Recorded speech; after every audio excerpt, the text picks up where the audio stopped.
There's a notorious big three rivers in the North American continent. They're called the Triple Crown of the North, known as the K2, the McKinley, and the Everest or Whitewater rivers. There's the Alsek River. It's 185 miles long, runs from Haines Junction, Yukon Territory, and runs down to Dry Bay, Alaska, to the ocean. And it's got Turnback Canyon. There's the Susitna River in Alaska. That's an 80-mile run, and it has the 11-mile Devil's Canyon. That's never been successfully rafted. And the Stikine, the Grand Canyon of the Stikine River in British Columbia. That's a class of its own.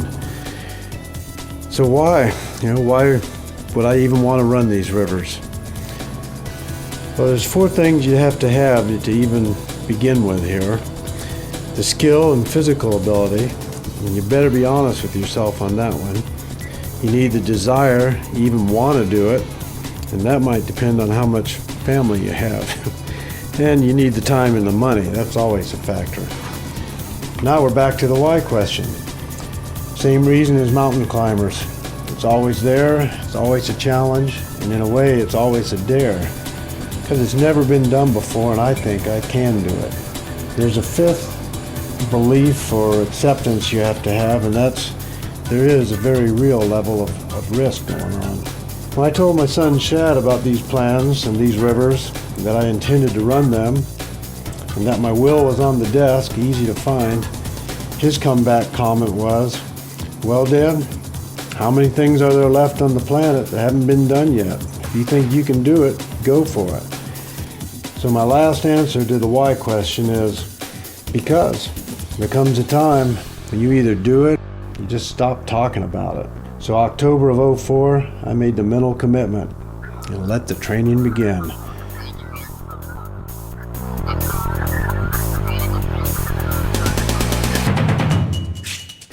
My spring came in March last year, a chilly spring anyway. I'm ready to get on a river, and Tumwater Canyon has enough water in it, even if it is snowing. Actually, the snow and cold fit my river need-to-do list just fine. You might wonder what's on that list. Well, cold water and cold weather. I have to get to where the cold is just not a big factor.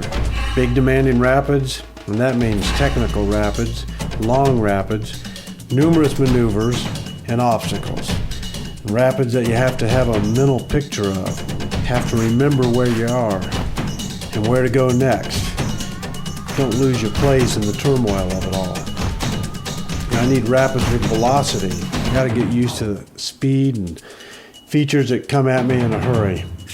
Get used to waves that slap you hard and holes that deal out a body slam. Develop quick reactions, the ability to stay on line in that kind of water. I've got to practice flipping and reflipping and portaging, oh joy. Rappelling the raft with me in it, that's another oh joy. Improve my scouting skills, which includes getting stopped in those darn micro eddies. Improve my read and run abilities. I wish I could see around blind corners. And basically be comfortable running solo. In general, go run as many solid class 4, 5, and up rivers as possible. Run all my usual favorites, but at higher, colder, and faster levels. Push my limits upwards. Go run those 6 minuses. Okay, a little aside here. Some water people debate if there is such a thing as a 6 minus. But I like the progression. 5, 5 plus, 6 minus, and then your full class 6. Gives more definition. However, I do realize that grading a rapid can be a never-ending discussion. It's very subjective to the type of craft you're in and your own skill and experience in that craft. If you put me in a kayak, they'd all be 6s. Whatever. I just have to go run them all. There is one more area of training. Even though I did find a couple of cold rivers to run in November, more importantly, the gym time is a must. You have to have the endurance, the stamina, and the strength. Don't fool yourself, don't avoid it, and don't think you're in good enough shape without it. I wasn't really after that snappy, explosive power blast strength of an athlete, but more the all-day long perseverance and lasting applied pressure strength of a mule. I can summarize this easily. There's no such thing as having too much wind, and there's no such thing as too many crunches.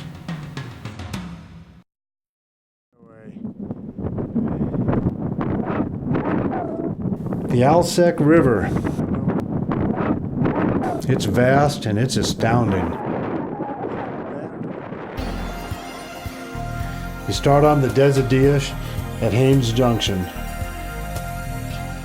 and after 14 miles of islands, narrow channels, braids, shallows, and gravel bars, and wind, the Kuskokwalsh River joins in and it becomes the Alsek. River log, day 1. Many miles today were in the braids, the wide valley multi-channel stuff.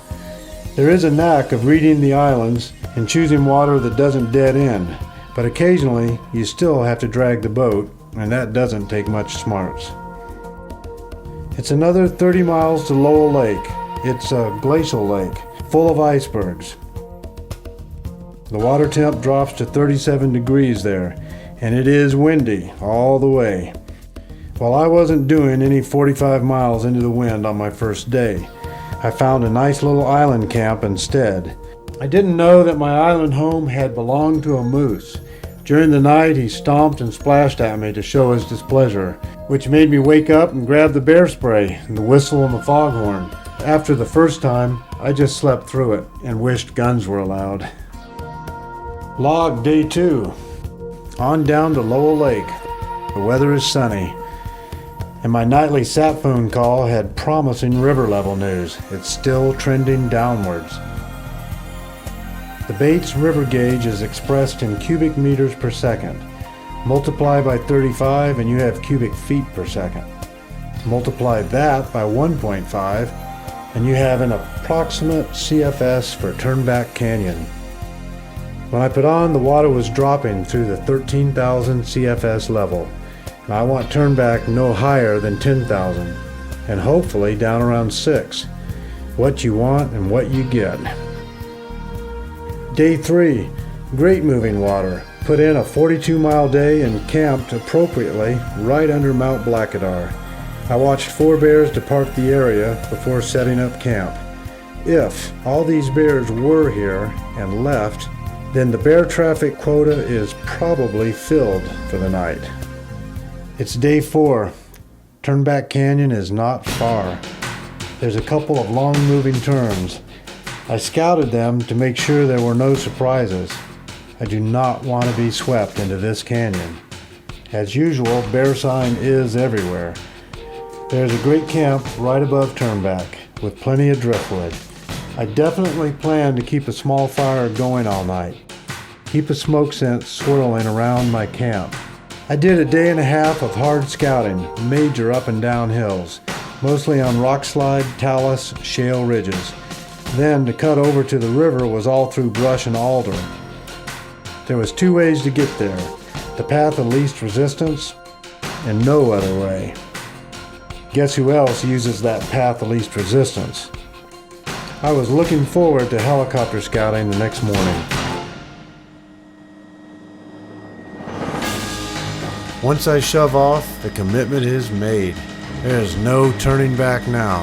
The first rapids, S-turn, and Dynaflow are very educational. I have to fight for my position every inch of the way. The boils and surges are beyond pushing. They blast me offline. There's no time to correct. Whatever's in front of me, hit it hard. Speed, speed, and more speed. Momentum is all. Left of Island 1. The boils climb up the cliff walls well over my head, and I don't always succeed at staying out of them. They do wash downstream, but it felt like I was a bobber. The raft was pogo sticking, sucked down by folding water and bounced up by buoyancy. I was high-siding like crazy. Right of Island 2, Hare is next.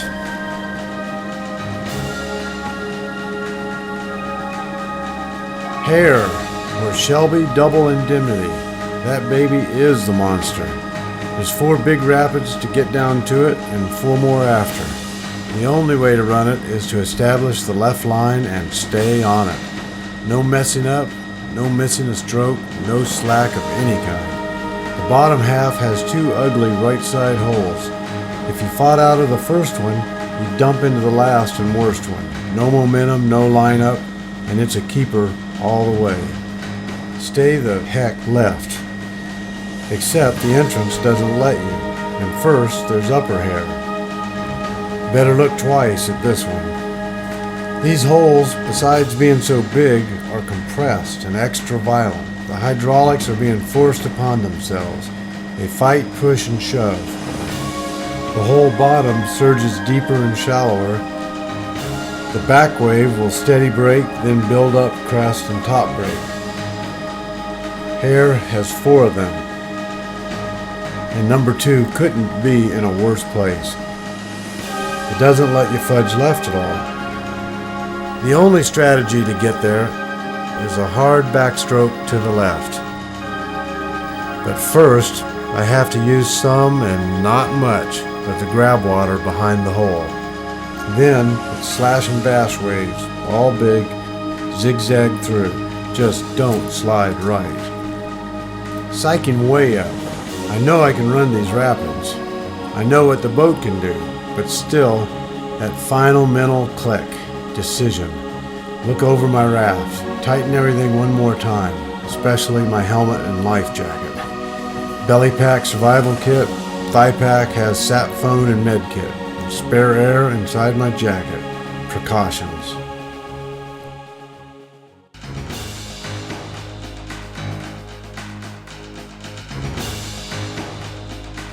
It's time to make this run. The grab water works. I have my left line. Don't get knocked offline. The worst is coming. Stay out of those holes. They are huge and violent. And they are lethal. That one in particular. I made it.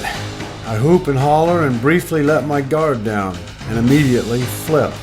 And the process is through the tubes, up on the raft, get on the strap. Right the boat, up on the seat, get on the oars. Hourglass is coming right up. A long, ever-narrowing piece of water that keeps increasing in velocity. Usually, I'd take 10 or 15 minutes to scout one rapid. Now I'm scouting 10 rapids in about 20 minutes. Usually, I psych up for one rapid at a time. Here, I have to be turboed for 10 in a row. That is Hourglass, number 7. And then there's Percolator. It appears straightforward at first, but this stretch is tougher than it looks. Then Ducci's Ruse.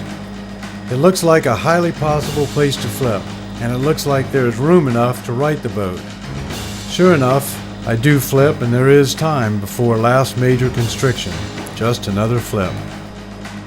Finally, so much planning and preparation has all paid off.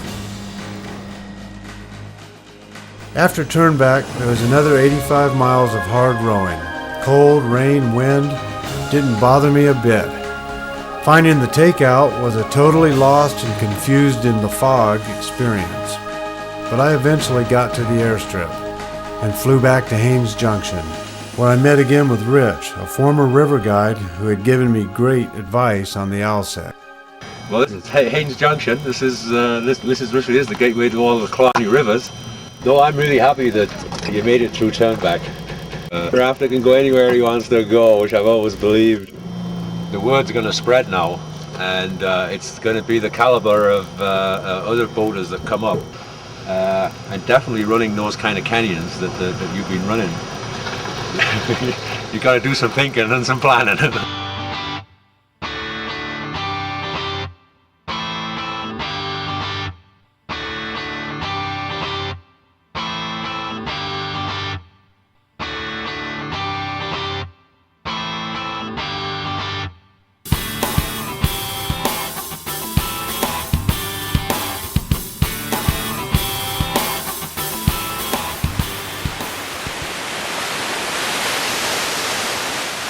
The Susitna River, Devil's Canyon, and where this all started. The idea of running it had been teasing me for many, many years. Just the fact that it had never been successfully rafted. It bothered me and it motivated me also. My first air scout at Devil's Canyon was in 2001. At 1,000 feet, I could see waves tower up and break. I could see the sequence of hull waves. The Susitna was running 24,000. My river log back then said it clearly. Decided raft and me not ready enough. The next fly-in was in 2003 at 7,500 CFS. I was hoping the low extreme would be easier and cleaner, but it was too low. Numerous river-wide stopper ledge holes developed, and I didn't feel good about it. One more air scout. The Mighty Sioux was running at 14,000, and it looked doable. Very tough, but the lines and moves were there. Yeah, right. Can I get Jay Hudson to fly me in one more time? If they're crazy enough to go, I'm crazy enough to take them. My make-do camp is just above Devil's Canyon.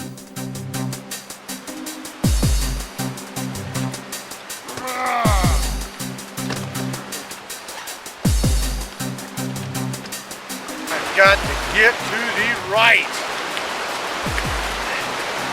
I don't want to be anywhere on the left side of this monster. Something my other son said to me, Dad, remember when we were little? You said that whenever you were about to run a big rapid, you always thought to yourself, Cole and Shad are in this boat with me. Well, we still are.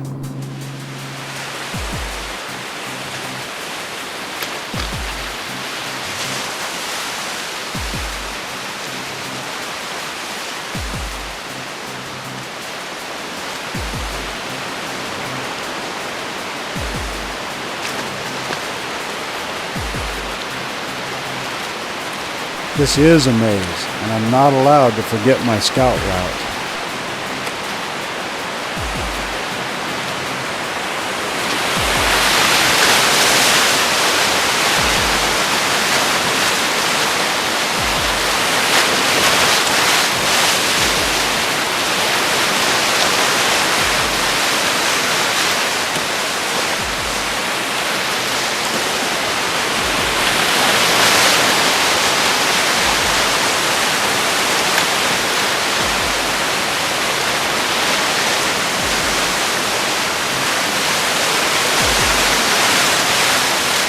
Of course, I might miss a turn, and this is not where I want to go.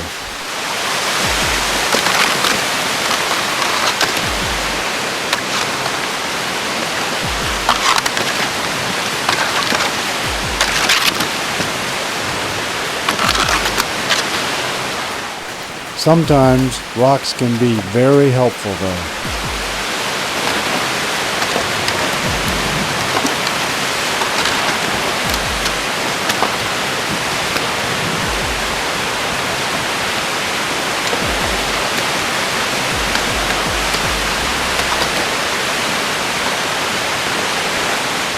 And that is my reason for staying on this side of the river.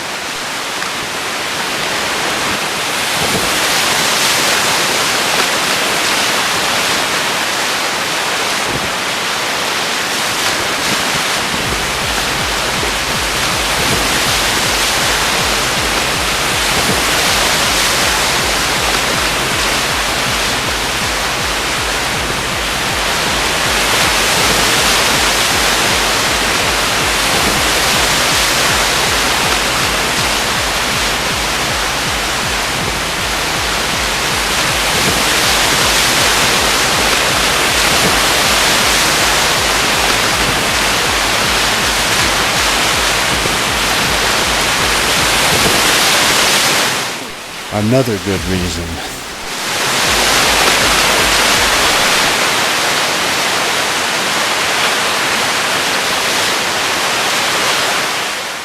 Whoa! Yeah! Woo!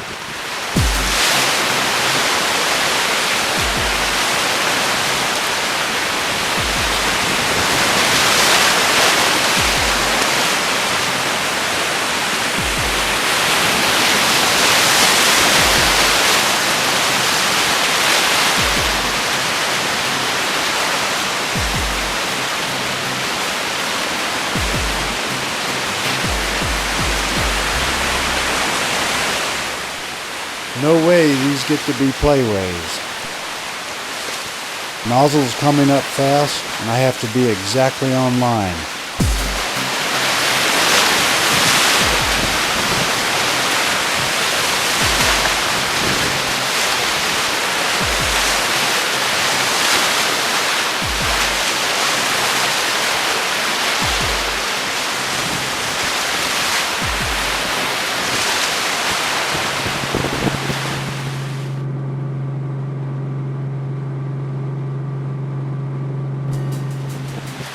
At warp factor 13 or so.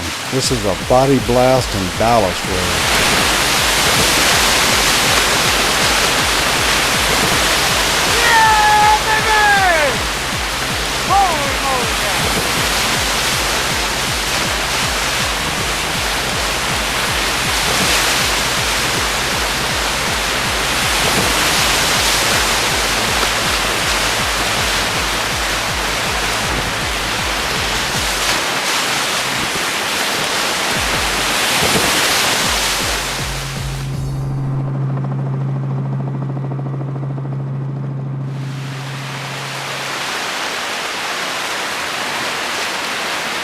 Here comes Hotel Rock on the left. I have to miss that left side fold line and thread my way past the cliff water.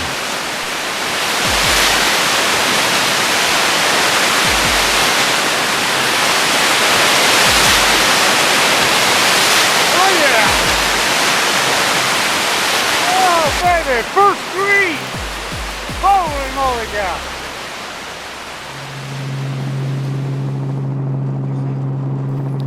They call it Devil's Canyon for a reason. It has an erratic layout and bunching of rapids.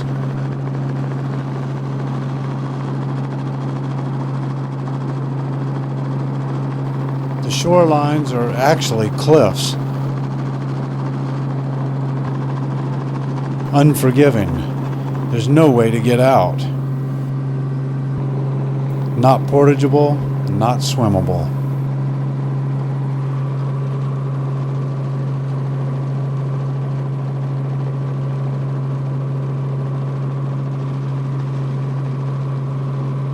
The screaming lefts are in the middle, about 2 miles of narrows, constrictions, and ledge holes, and not too bad as long as you stay on line.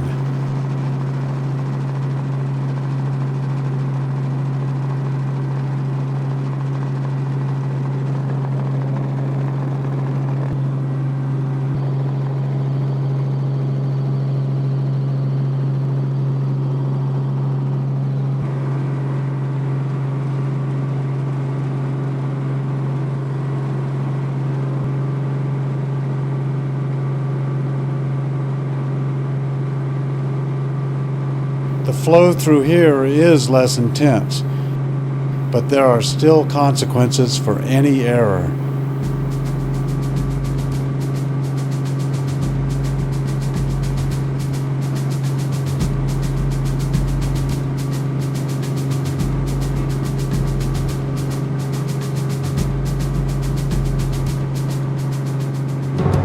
My landmark for Pearly Gates, the old cable bridge. The Scout is right below it.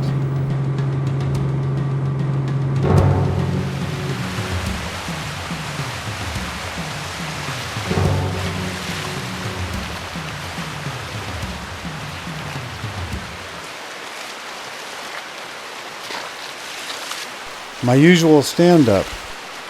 Take one last look to verify my position.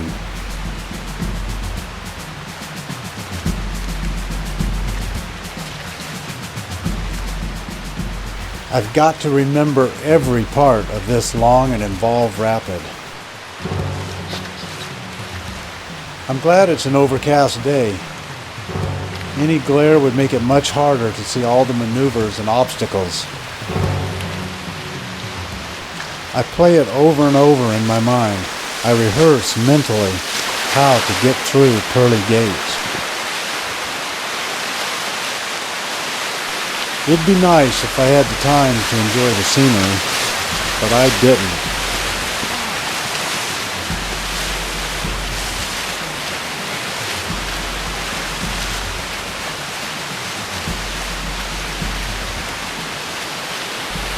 These are waves you could run for fun, but not when you're solo, not when you're 60 miles from the nearest anywhere.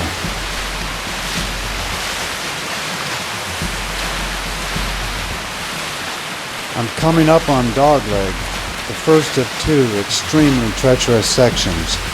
This is the all-important entrance move for the second half of Pearly Gates.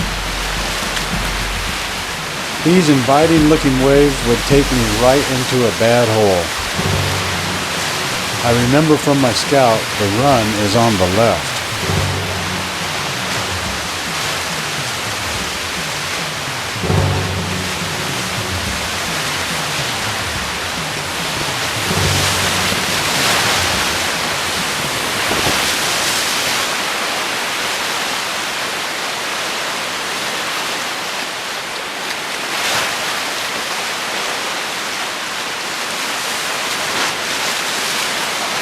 The last piece of Dogleg is a set of very tough constriction waves.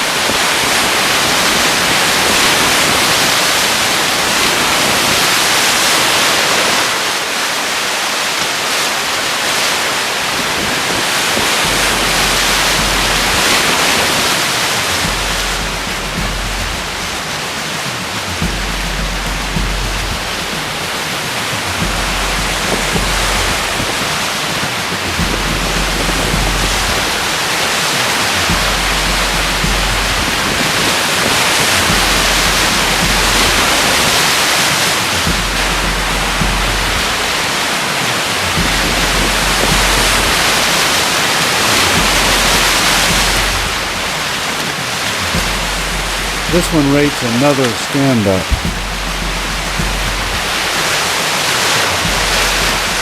One more!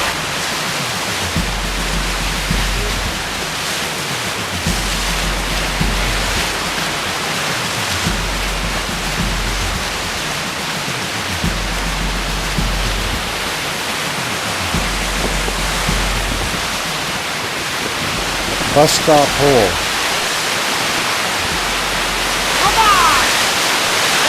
River narrows to 75 feet. At 18,000 CFS, do the math. 250 feet deep of whole diving water.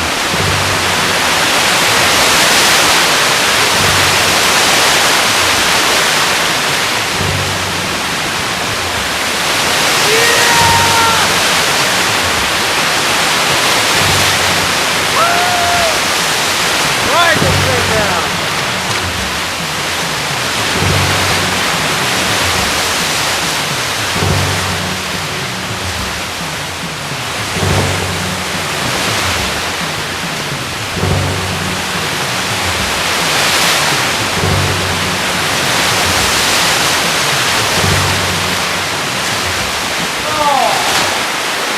What a raft!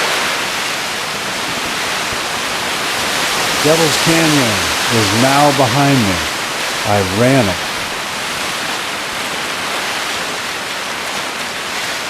It's time to make my safety call to my backup people that I'm okay. They'd said, let us know when you're through the canyon, which is much better than be careful or good luck. I've got sunshine, warm water, 52 miles to Talkeetna, and I can row till the moon comes out. You did your homework well, and that's what you need to do to be able to make a run like that. There was a handful of world-class kayakers that were almost annually trying to do it. That's the first time that that's ever been done solo like that. So, I mean, that's an incredible achievement that you've reached there. It's awesome. Going through that Class 6 water, you know, there being no scale higher, without doing your homework, I think somebody charging into it, they're going to hit it at the wrong time, wrong water level, and it could cost them their life.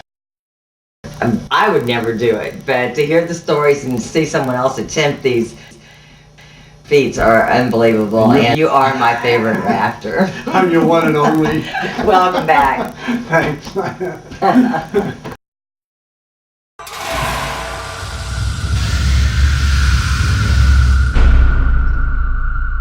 There is one river left of the Triple Crown, in British Columbia, the Grand Canyon of the Stikine.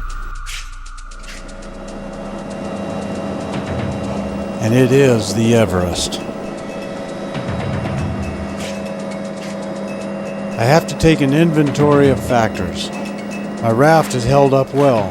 I doubled all the frame straps, plus added 2 belly straps on each side, extra flip straps, made the oars into a fixed breakaway system, and lengthened the grab straps on the ends of the tubes. The next factor is my personal gear. There are things I want attached to me when I'm in those extreme canyons. First, CO2 Ripcord Life Vest under my high buoyancy jacket. Secondly, my homemade belly pack survival kit. Should I end up on shore somewhere with air in my lungs, I have the basic tools: signaling, medical, warmth, and food procurement. Third, a small thigh pack that has a sat phone and a high-power med kit, both in unbreakable containers. Last, spare air. A small canister that has a mouthpiece, a regulator, and lets me breathe 72 times. It does get a little bulky wearing all these extras, but you get used to it. It's my own safety net and adds to my level of confidence. The raft and personal equipment have held up to the Alsek and Susitna. But how about myself? Am I ready for one more Class 6 river all in 1 month? No injuries so far, or soreness anywhere, and I'm feeling at a peak in my river game. Success does breed success. However, it is time to take a very objective stance. I have my own doability assessment point system to make the go, no-go decision. And here's how it adds up, the factors. Number 1, solo versus group. Number 2, rapids. The number of, the difficulty of, the placement and stacking up. The length of tough canyon, the scout eddies, the consequences of missing a scout, the consequences of swimming. Factor number 3, portages, mandatory, possible, and difficulty of. Factor number 4, remoteness and rescue, the quality, amount, and availability of search and rescue, the reliability of my sat phone, and self-rescue hike-out option.